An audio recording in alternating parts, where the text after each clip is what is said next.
mwagiye mubona amakuru agiye atandukanye aho indege ya Rwandair yahitashoboye kuba yabasha kugwa ku kibuga ca Bujumbura kuri MENYA aho hagiye havugwa byinshi. Haraciye iminsi igera kuri 3 iyo ndege itaguye mu gisagara ca Bujumbura aho yarizananye mu Rwanda yaritwaye abagenzi ibajanye mu gisagara ca Bujumbura mu gihugu c'u Burundi. Hari kuri wa 31/0 ushiro wa mbere ruhuhuma 2026 ni mu gihe byari bitegekanijwe yuko iyo ndege y'ikampani ya Rwandair yategezwe kugwa ku kibuga c'indege MENYA igihe cy'isaha 2 z'agatondo n'iminota 40 ariko ica isubizwa inyuma. Iyo ndege rero hagenda havugwa byinshi ku mbuga zitandukanye yuko ari kibazo ca tekinike, yuko ari kibazo c'umubano, yuko byinshi bigenda bivugwa ku iyo ndege itashoboye kuba igwa kw'ico kibuga ca MENYA i Bujumbura mu Burundi. Ariko amakuru yo kwizegwa nko tuyasanga ku rubuga rwa Yaga aho biyagiza abo ayiganirizaho Yaga ivuga ati umwe mu bari mw'iyo ndege agira ati twari twatanguye kuruka mbere na piste twarayibona ariko twagiye tubona indege isubira hejuru idusubiza i Kigali atasiguro nimwe baduhaye.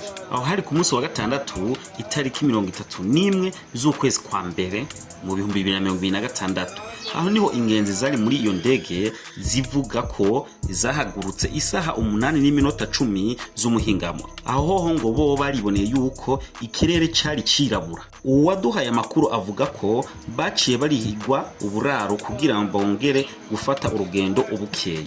Agira ati ivya mbere turabitahura ariko ivyabaye kuri uyu w'Imana nta nsiguro baduhaye. Abagerageje kurondera abo mu company ya Rwandair i Bujumbura kugira batange amakuru babamenyeshe icatumye iyo ndege ya kampani yabo idashobora kugwa mu gisagara ca Bujumbura, ariko ujejwe igituro bita station manager yishuye yagavuga ati nta makuru mbifiseho. Bagerageje kubaza umuyobozi mukuru w'ikibuga c'indege MENYA Lieutenant Colonel Gervais Harerimana yabarungitse ku muyobozi ajejwe ubuhinga, nawe yagize ati urugendo rw'indege rufise ibice bitatu kuva i Kigali gushika i Bujumbura ni iminota 25.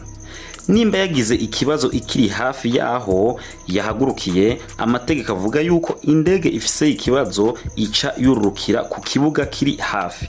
Na ikibuga kiri hafi kuva Bujumbura gena mu bindi bisagara bigiye bitandukanye mu bindi bihugu bigiye bitandukanye ni ikibuga kiri i Kigali. Urumva yuko byabaye ngombwa yuko iyo ndege icisubizwa i Kigali ikaja kugwa ku kibuga c'indege kiri ngaho i Kigali mu Rwanda. Kubijanye n'amakuru avuga yuko kuri uyu w'Imana indege yariko iruruka ariko igasubira inyuma, uwo muyobozi ajejwe ubuhinga yasiguriye Yaga ko indege za yandi mashira hamwe yunguruza abantu mu ndege zururutse atangorane. Ariko mwomenya ko indege ya Rwandair yahavuye yururuka mu ijoro ryakeye.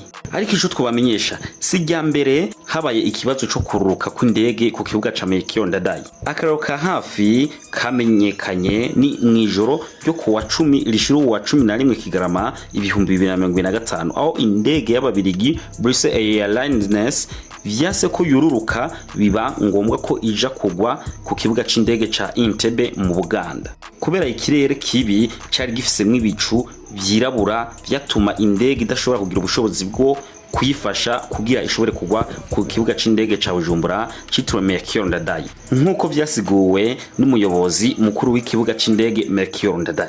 Ayo namwe mu majambo namwe mu nyandiko dusanga ku rubuga rwa Yaga aho ubona yuko bagize abo baganirije hirya no hino kugira bamenye icatumye indege ya Rwandair idashobora kugwa ku kibuga ca MENYA.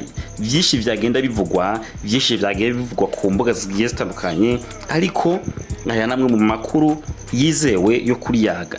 Kora subscribe, like, comment and share. Ni kuri Murehe TV. Turabakunda cyane. Wola.